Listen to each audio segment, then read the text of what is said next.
Par une maladie qui a fait de lui la risée du village.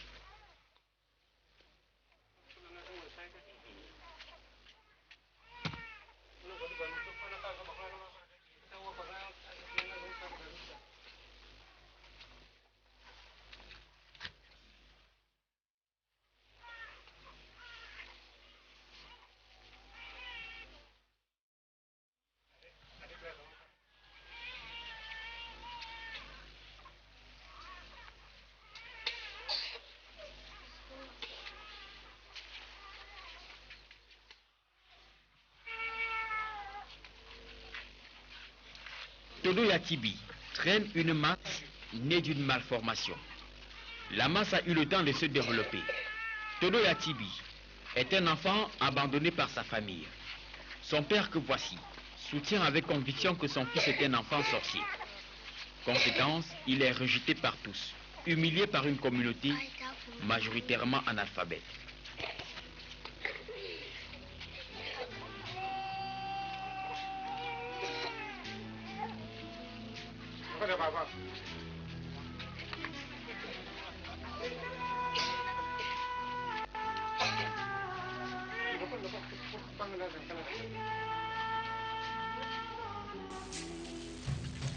Le jeune garçon fait partie des 18 enfants de cette concession.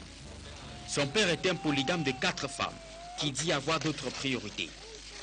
Todo Yatibi n'a jamais été consulté par un spécialiste du corps médical. Des spécialistes, il n'en existe pas dans cette partie du Cameroun. C'est donc un cas social qui mérite des examens médicaux approfondis pour un suivi efficace. Malheureusement, il est abandonné à son triste sort en attendant la providence.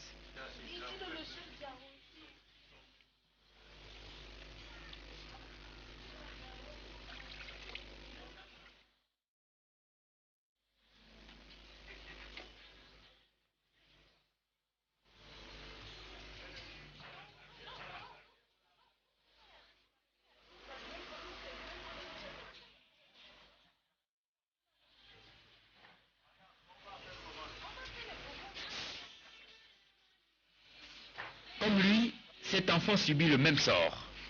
Il s'appelle Saliou, il est âgé de 14 ans et souffre d'une paralysie des 4 membres. Plus dur, Saliou a été abandonné par sa mère qui a contracté un nouveau mariage. Saliou passe ses journées couché et seul, parfois abandonné sous le soleil ardent de Garoua, sous les pluies torrentielles du département du Mayo-Oulio. Il a été identifié par Johan que voici, un agent de réhabilitation qui travaille pour le programme intérêt d'appui aux personnes handicapées dans le Nord. Je l'ai trouvé dans un état délabré, plein abandonné, plein d'excréments. Je me suis posé la question, mais est-ce qu'il existe une famille dans cette maison? Vit-il seul? Bon, dès que je me suis renseigné, je me suis rapproché d'abord des voisins. Les voisins m'ont fait comprendre que non, sa maman vit. Bon, le papa est décédé. Je dis, ah, bon, si la maman vit, mais pourquoi cet enfant est ainsi?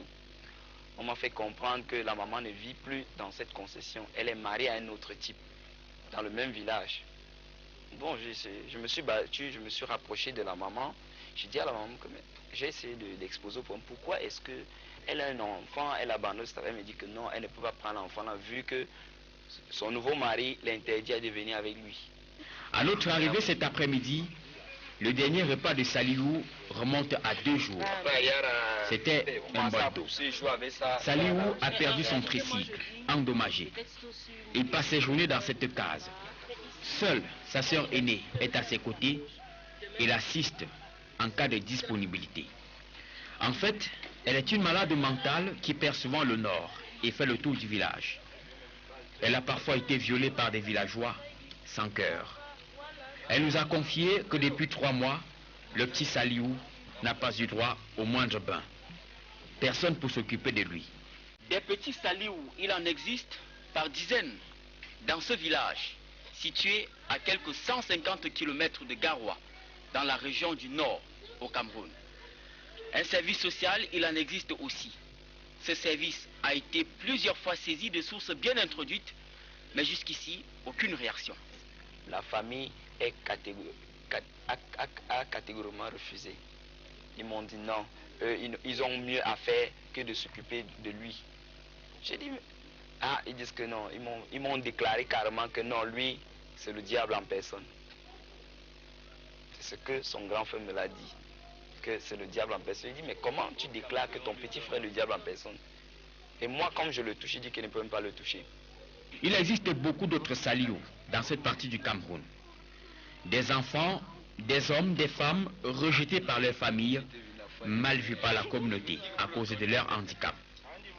Pour transformer les mentalités et améliorer la perception sociale à l'égard des personnes handicapées, le programme intégré d'appui à cette catégorie sociale a mis en place une approche de socialisation et d'éducation des populations. Il s'agit des rencontres de groupes de parole. Cet après-midi, les habitants de Djalingo doivent y prendre part.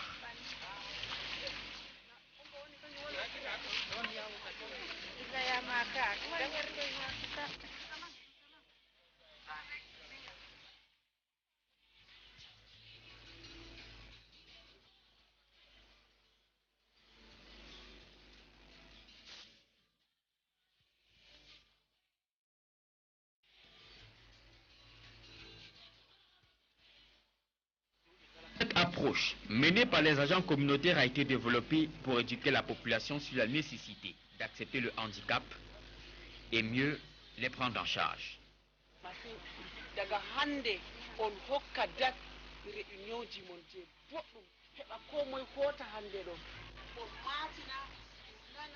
Chaque famille doit par exemple contribuer la modeste somme de 200 francs CFA tous les mois pour la constitution d'une caisse pharmacie pour le ravitaillement en médicaments pour ceux qui en ont besoin. Au cours de cette rencontre, il est effectué un partage d'expériences entre parents d'enfants handicapés et membres de famille. Objectif, déconstruire les préjugés. Au cours de ces rencontres, les conseillers techniques s'expriment en langue locale pour rendre la communication plus efficace. D'être solidaires entre eux, parce que les degrés des handicapés ne sont pas les mêmes. Il y a les épilepsies, le niveau de d'épilepsie même, il y a certains qui sont encore, qui ont l'hémiplégie. Donc il faut vraiment comprendre que les catégories des degrés d'handicap est différente. Donc il faut se supporter l'une l'autre. Il faut vraiment une solidarité entre eux. Le choix de la réhabilitation à base communautaire selon le terme technique qui implique la mobilisation de la communauté dans toutes les interventions que nous posons est fondamentale autant pour moi, parce qu'en réalité c'est à l'intérieur de cette communauté que la personne handicapée est appelée au quotidien à vivre les discriminations, à vivre les exclusions et le rejet. Alors le premier travail qu'il faudrait faire, c'est intervenir dans cette communauté. Et tant que la communauté n'a pas encore compris le message et le bien fondé de l'intégration, ou du moins de l'inclusion de la personne handicapée, on a beaucoup de soucis. Au départ, nous avons trouvé que les parents seuls, c'est-à-dire dans leur famille, se tapaient la poitrine, soi-disant qu'ils étaient abandonnés, isolés, à vivre la situation de leur enfant seul. Ce qui fait qu'ils trouvent comme si c'est la montagne qui est tombée sur leur tête. Les cas de handicap sont légion dans cette partie du Cameroun. À l'exemple de cette famille qui compte 3 enfants, tous sourds. Maria, Abdourazak et Mohamed sont nés sourds. Cet homme assure leur encadrement au quotidien. Tous les jours, il va à la rencontre de ses enfants pour un travail de rééducation. Oui, il y a un lien de parenté entre le papa et la maman. Il y a un lien de parenté. Donc, et c'est pour cela que les enfants, tous sont sortis, les trois premiers enfants sont sortis sourds. Et quand elle a eu la grossesse du 4e enfant, je l'ai donné à l'hôpital pour faire des examens, pour être, pas qu'on tombe encore dans le même cas, quoi. Mais aujourd'hui, l'enfant n'est pas sourd, le 4e enfant. D'abord, le travail avec des enfants auditifs ou des enfants sourds, comme on a l'habitude de dire. Nous avons des catégories de personnes qu'on prend en charge. Il y a d'abord l'éducation précoce, donc c'est des tout petits enfants, comme Myriam, et Abdourazak. Ils sont encore tout petits. Alors que le grand frère Mohamed, lui, il a déjà 8 ans. Il peut, on le prépare pour aller à l'école. Et le travail que je fais, peut-être, quand je souffle, on prépare la parole. Parce qu'on parle, il faut du souffle. Donc on fait la préparation de la parole pour l'enfant. Et les petits jeux, comme c'est les petits enfants, ça c'est les jeux d'éveil. D'éveil. Pour voir si l'enfant peut travailler avec, je ne sais pas, peut développer lui-même son esprit, je ne sais pas, son intelligence. Il est sourd, mais il est aussi intelligent. Beaucoup d'autres handicapés sont encadrés par des initiatives privées. Aïdo Pascal est le coordonnateur du projet d'appui aux personnes handicapées. Nous savons qu'aujourd'hui, il y a une très grande compétition vis-à-vis du financement des projets et programmes dans le monde. Et la seule garantie pour avoir un financement, c'est de pouvoir travailler, très bien travailler dans une première phase d'abord, c'est-à-dire pour être capable d'atteindre les objectifs qui sont fixés et atteindre les objectifs de qualité.